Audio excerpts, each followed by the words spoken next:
salam sekaligus apresiasi serta penghargaan kepada seluruh anggota Satuan Polisi Pamong Praja dan Satuan Perlindungan Masyarakat di seluruh Indonesia atas dedikasi dan loyalitas yang telah ditunjukkan selama ini. Melalui momentum rangkaian perayaan Hari Jadi Satpol PP ke-74, Datlinmas ke-62, dan Damkar dan Penyelamatan ke-105 tahun ini, saya berharap kualitas pelaksanaan tugas sebagai abdi negara, abdi masyarakat, dan abdi pemerintah dapat terus ditingkatkan dengan semangat, kompetensi, dan profesionalitas yang semakin mumpuni guna menunjang tugas pokok serta fungsi operasional di lapangan.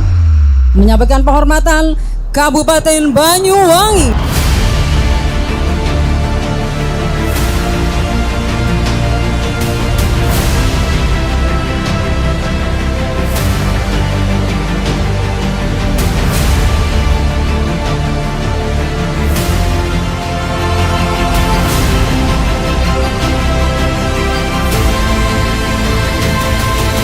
Kabupaten Banyuwangi, penghargaan sinergitas kinerja, penyelenggaraan Tertib Bum Linmas.